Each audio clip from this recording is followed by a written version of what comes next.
नमस्कार, welcome to मीमांसा academy. ये लेक्चर है MPPSC 2026 के लिए, जिसके अंतर्गत हम यूनिट 2 के PYQ देख रहे हैं, जिसमें दिया गया है मध्य प्रदेश का इतिहास, संस्कृति और साहित्य। और आज हम करने वाले हैं मध्य प्रदेश का संतलत काल, यानी कि मध्य प्रदेश में संतलत काल के किन किन शासकों ने यहाँ पर आक्रमण किया है, वहाँ से जितने क्वेश्चन आ चुके हैं वो, प्लस कितने क्वेश्चन संभावित बन सकते हैं वो। इसमें ध्यान रखना कि हम करंट इशू को भी कवर करेंगे, तो प्लीज़ लेक्चर वॉच करना, ठीक है। क्वेश्चन कहता है कि मांडू विजय दक्षिण विजय की कुंजी थी या था, किसने कहा था। सवाल आपके मन में उठना चाहिए कि जो मध्य भारत है यानी कि मध्य प्रदेश है, वहाँ पर दिल्ली के शासकों ने क्यों आक्रमण कर दिया, ठीक है। ये समझने के लिए आपको जानना होगा यहाँ का मैपिंग। ये है प्यारा भारत,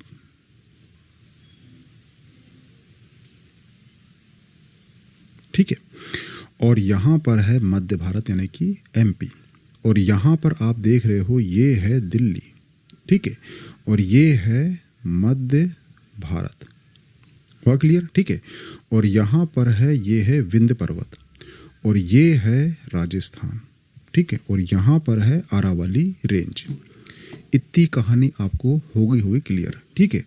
अगर कोई भी शासक दिल्ली में शासन कर रहा है तो उसको राजस्थान जाना हो या फिर उसको दक्षिण भारत जाना हो, उसके लिए उसके पास पहले क्या होना चाहिए, मध्य भारत में उसकी विजय स्थापित होना चाहिए। जिसके पास मध्य भारत होगा वो राजस्थान और दक्षिण भारत यानी कि साउथ इंडिया तक वो कूच कर सकता है। इसलिए ध्यान रखना कि अब तक क्या हुआ था, कोई भी भारत में आक्रांता नहीं आया था। लेकिन ध्यान रखना कि जो मोहम्मद गौरी है वो 1191, 1192 और 1194, ठीक है। तो ये जो दोनों युद्ध होते हैं वो होते हैं तराइन के युद्ध होते हैं, और ये होता है चंदावर का युद्ध होता है, ठीक है। इस दोनों युद्ध में पहले ये हारता है किससे, पृथ्वीराज चौहान से हारता है, लेकिन सेकंड टाइम 1192 में पृथ्वीराज चौहान को ये हरा देता है। इसके पश्चात जो है 1194 में चंदावर के युद्ध में जयचंद को हरा देता है, और इस प्रकार से भारत में राजपूत हार जाते हैं जो मोस्ट पावरफुल थे। इसके बाद क्या होता है कि इसका गुलाम होता है, किसका, मोहम्मद गौरी गुलाम होता है, उसका नाम होता है कुतुबुद्दीन ऐबक। कुतुबुद्दीन ऐबक को यहाँ की सल्तनत का गुलाम बनाकर, सुल्तान बनाकर वो यहाँ से निकल लेता है, ठीक है। तो इस प्रकार से दिल्ली में गुलाम वंश की स्थापना हो जाती, क्योंकि कुतुबुद्दीन ऐबक जो है ये मोहम्मद गौरी का गुलाम था, इसलिए इसे गुलाम वंश बोला गया। और सल्तनत क्यों बोला गया, क्योंकि देखना मुगल काल के जो राजा हैं उनको बोलते हैं बादशाह, और जो सुल्तान काल के शासक है उनको बोलते हैं सुल्तान।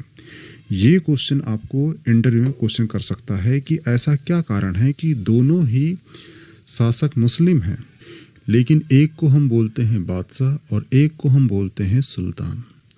तो इसके पीछे रीज़न है खलीफा और अल्लाह। जो गुलाम वंश है ये एक्चुअली खलीफा को मानता है, ठीक है। खलीफा यानी कि अरब देश में एक इनका जो धर्म का सबसे बड़ा गुरु मान लो। जो खलीफा है वो एक्चुअली जो शासक होता था सुल्तान काल का, उसको देता था संतलत यानी कि जागीर यानी कि ज़मीन, वहाँ पे आप जाओ और वो जो जगह है वहाँ पर शासन करो, उसका रेवेन्यू हमको देते रहना। तो वो जो जगह होगी उसको कहते हैं सल्तनत। तो वहाँ पे जो शासन करेगा उसको कहेंगे सुल्तान।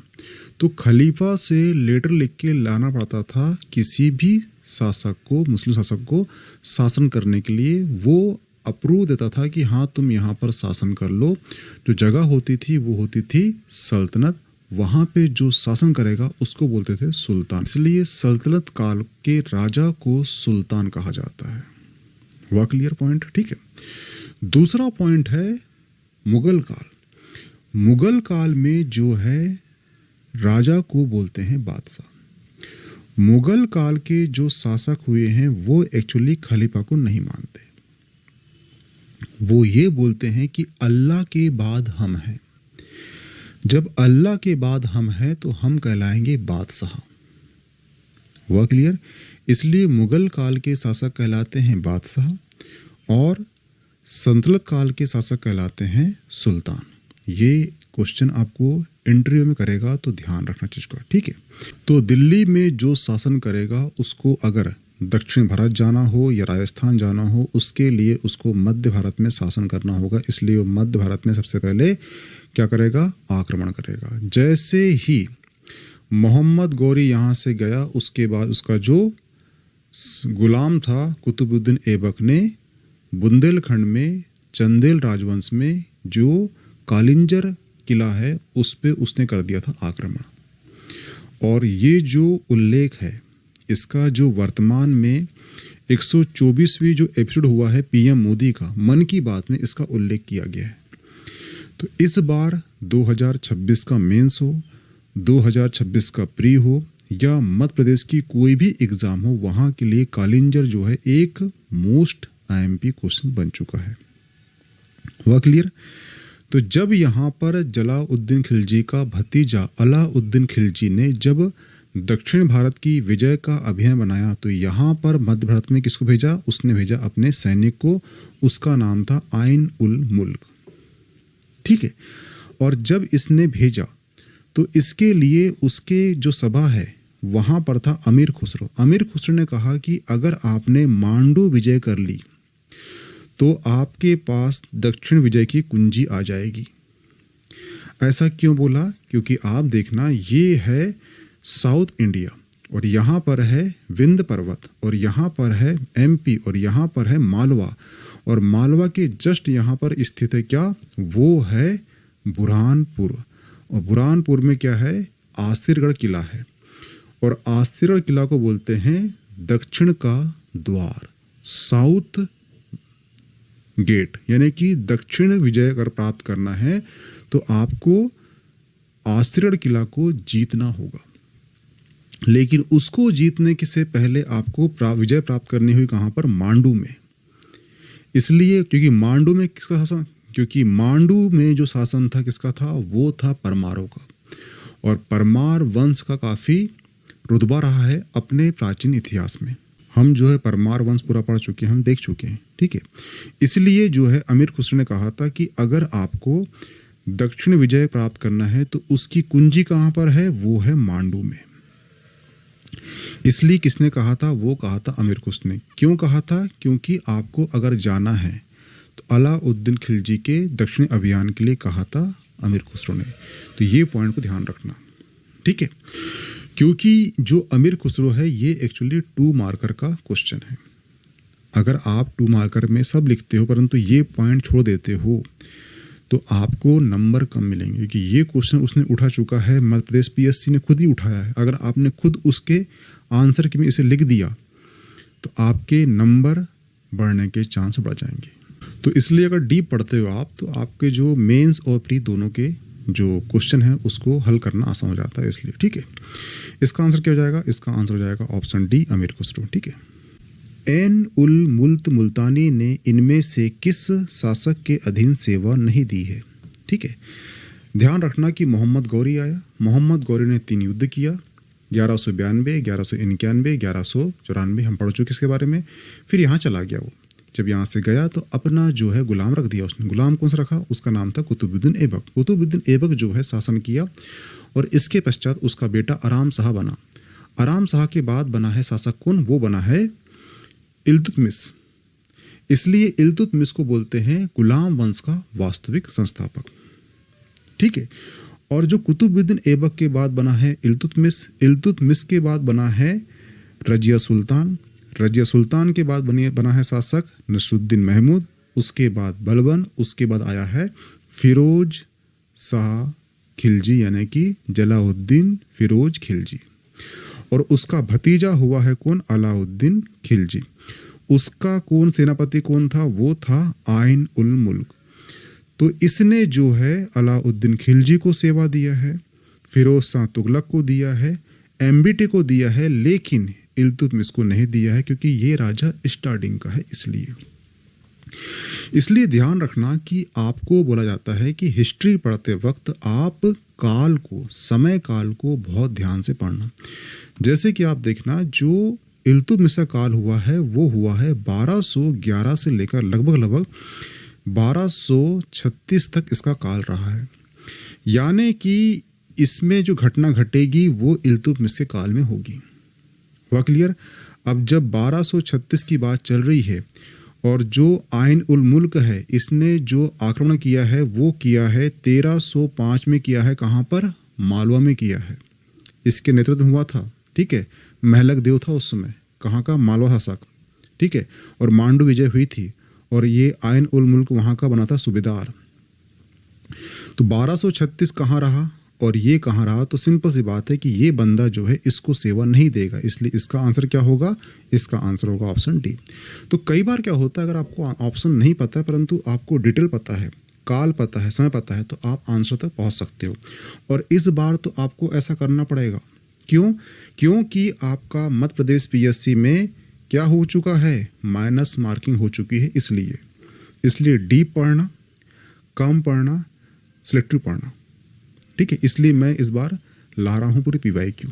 और पीवाईक्यू इतने क्वेश्चन उठ सकते हैं, वो करंट बेस पे क्यों ना हो वो भी बताऊंगा आपको, ठीक है। चलते हैं नेक्स्ट क्वेश्चन में। इसका आंसर क्या जाएगा? उसका हो जाएगा ऑप्शन डी, इल्तुतमिश, ठीक है। इल्तुतमिश जो है इसे कहते हैं, ध्यान रखना, दिल्ली सल्तनत का वास्तविक संस्थापक। ये जो क्वेश्चन है ये एक्चुअली मेंस का क्वेश्चन है।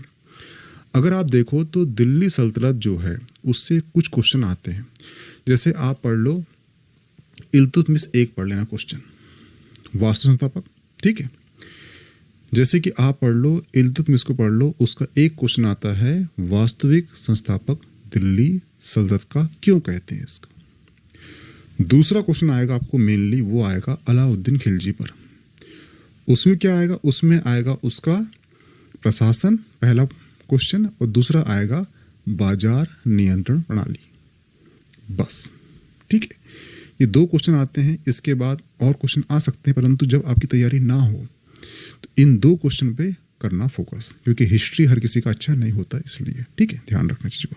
महमूद गजनवी का सामना चंदेल वंश के किस शासक से हुआ है?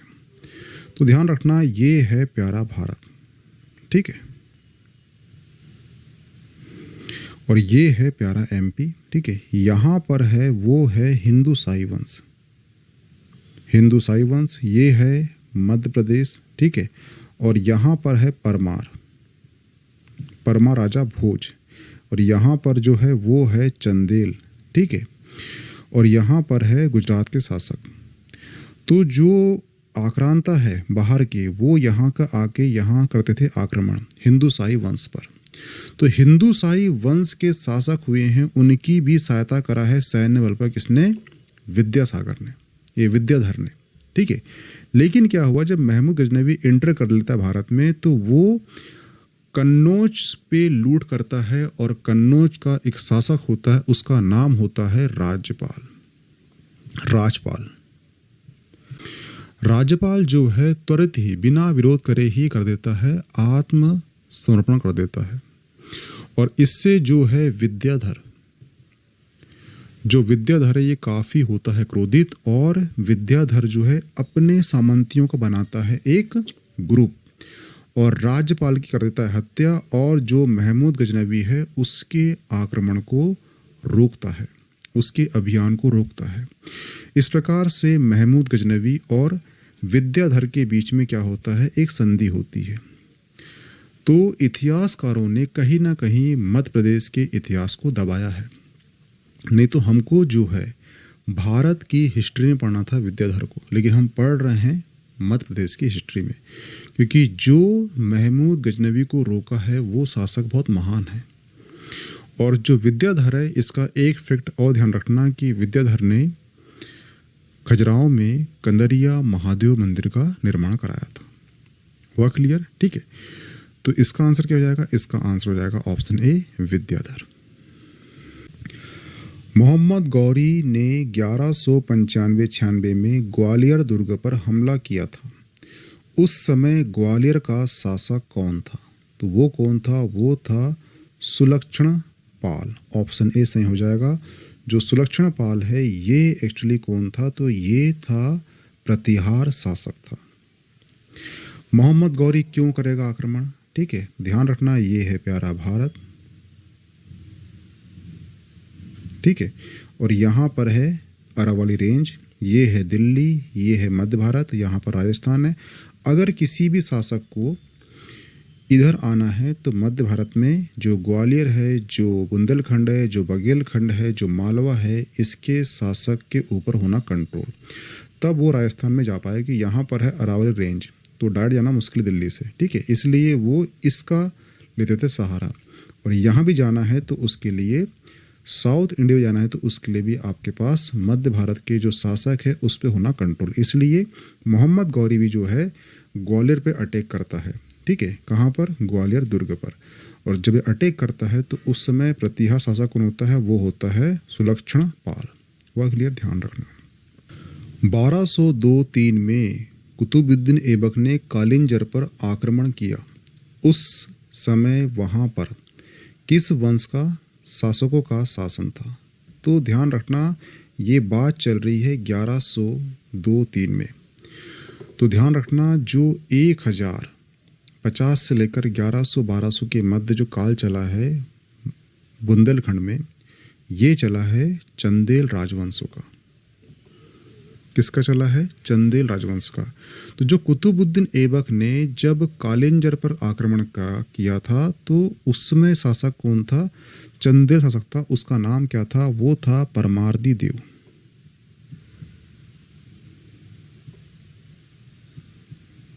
क्या नाम था? परमार्दी देव था। परमार्दी देव वही शासक है जिसके शासनकाल में कौन था? वो थे अलाउद्दीन। और अलाउद्दीन मारे जाते हैं पृथ्वीराज चौहान के साथ युद्ध में। ठीक है, और इसका उल्लेख किसने किया है? इसका उल्लेख किया है जगनिक ने। अलाउद्दीन जो है इस विश्व की सबसे लंबी गाथा शैली है। इसमें 52 लड़ाइयों का उल्लेख है। ठीक है, ध्यान रखना। ठीक है, तो कुतुबुद्दीन ऐबक कौन होता है? जो मोहम्मद गौरी जो होता है, जब चले जाता है तो कुतुबुद्दीन ऐबक गुलाम वंश की स्थापना करता है दिल्ली में। और उसके लिए उसको दक्षिण भारत और राजस्थान पे होना चाहिए था कंट्रोल। इसलिए वो मध्य भारत में जितने राजवंश होते हैं उस पर करता है आक्रमण। तो जो कालिंजर किला है उस पर वो अधिपत्य करना चाहता है, इसलिए वो यहाँ पर करता है आक्रमण। लेकिन यहाँ पर ज़्यादा दिन तक टिक नहीं पाता, क्योंकि जो चंदेल शासक होता है परमार्दी देव, इसका पुत्र होता है त्रिलोक्यवर्मन। कौन होता है? वो होता है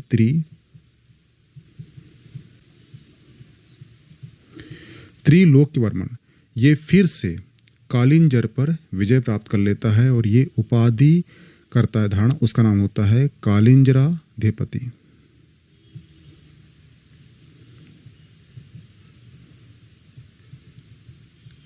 ये उपाधि धारण करता है कौन? त्रिलोक्यवर्मन, जो परमार्दी देव का पुत्र होता है। ठीक है, क्वेश्चन कभी आपको आएगा कि कालिंजराधिपति किसकी उपाधि है? तो वो है किसकी? त्रिलोक्यवर्मन की है, जो परमार्दी देव का पुत्र था। और ये छीन लेता है दिल्ली के संतत कालों से अपना कालिंजर किला। हुआ क्लियर? इसलिए ये उपाधि करता है धारण। हुआ क्लियर? ध्यान रखना। ठीक है, इस चीज का निम्न कथनों पर विचार कीजिए। ठीक है, तो यहाँ से जो है ABCDE दिया है। ठीक है, इतने ऑप्शन में से आपके कई सारे 1 क्वेश्चन, 2 क्वेश्चन, 3 क्वेश्चन, 4, 5 क्वेश्चन हल हो जाएंगे।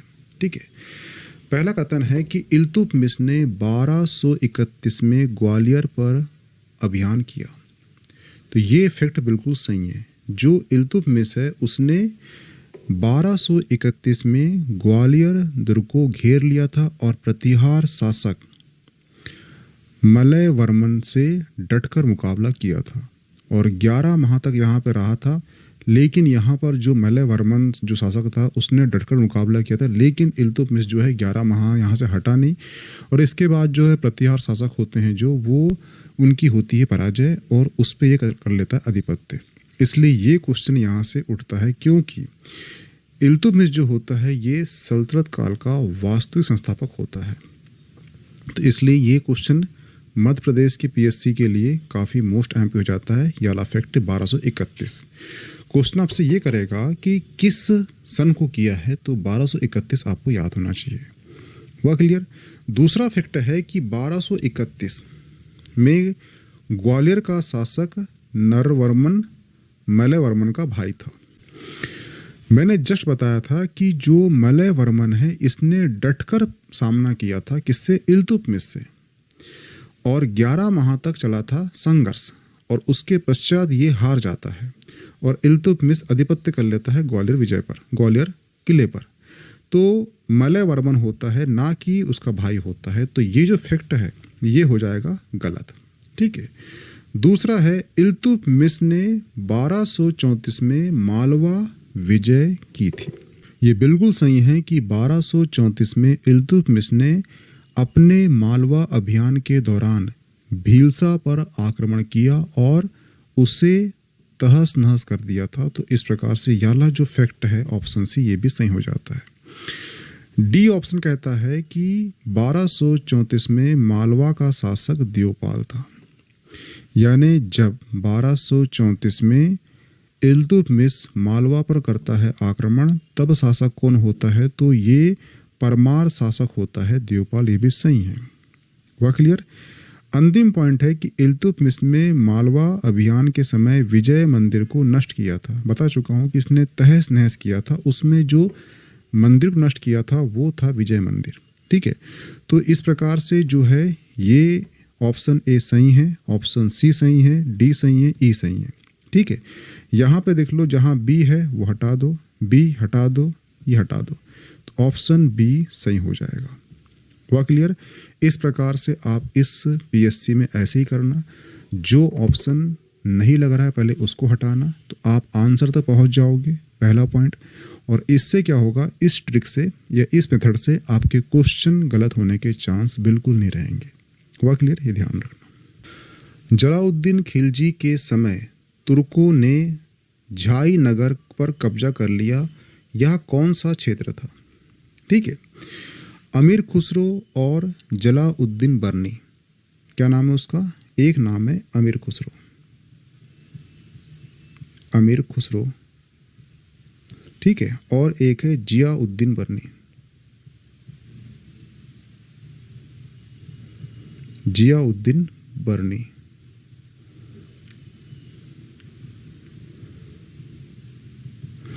जियाउद्दीन बर्नी ने लिखा है कि जलाउद्दीन ने शासन काल में झाई नगर पर कब्जा कर लिया।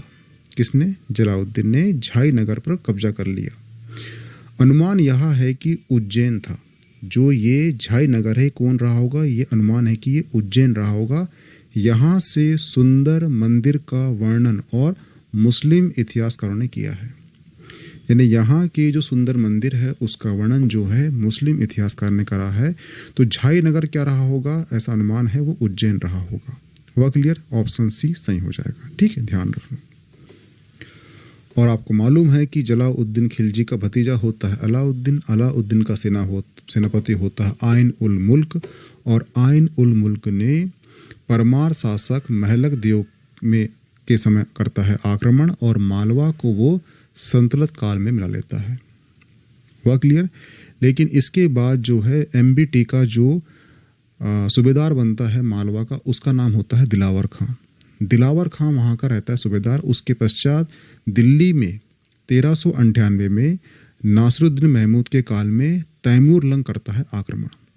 इस प्रकार जो है संतलत काल होती है कमजोर, तो दिलावर खां अपने आप को मालवा का स्वतंत्र शासक कर देता है घोषित। और दिलावर खां वही व्यक्ति है जो राजा भोज के संस्कृत मंदिर के बगल में एक बनाता है मस्जिद, और उसका वर्तमान में चल रहा है विवाद। 2023 से आप पढ़ रहे हो, न्यूज़ में आज भी आया है। ठीक है, तो ध्यान रखना, क्वेश्चन आपसे आएगा कि भोजशाला, क्वेश्चन आपको आया है कि संस्कृत मंदिर किसने बनाया है, तो वो राजा भोज ने बनाया है। ठीक है। दिलावर खां और संस्कृत मंदिर के बाजू में किसने बनाया मस्जिद, उसका नाम है दिलावर खां। दिलावर खां कौन है, तो ये प्रथम व्यक्ति वो है जो मुस्लिम स्वतंत्र नींव डाली थी मालवा में। हुआ क्लियर? ये ध्यान रखना, ठीक है।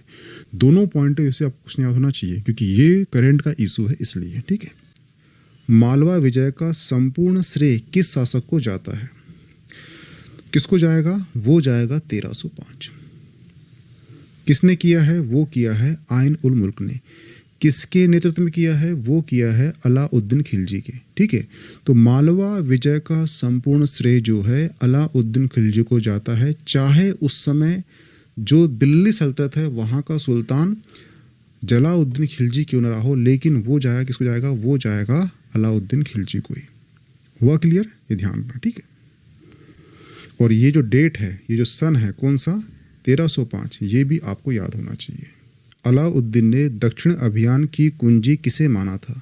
बता चुका था कि इसके शासनकाल में कौन था? वो था अमीर खुसरो।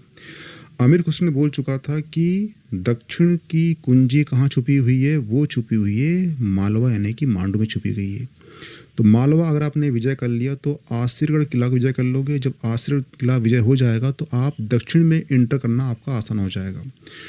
तो दक्षिण जो ताला है उसकी कुंजी छुपी है कहाँ पर? मालवा पर। ये अलाउद्दीन खिलजी का ही दरबारी था, अमीर खुसरो ने कहा है।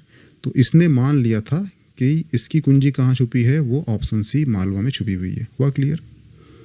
दमोह के सलैया ग्राम शिलालेख में किस शासक को सार्वभौम शासक के रूप में बताया गया है? तो ध्यान रखना, अलाउद्दीन खिलजी को सलैया ग्राम शिलालेख में एक सार्वभौम शासक के रूप में दर्शाया है। तो इसका आंसर क्या हो जाएगा? ऑप्शन ए हो जाएगा।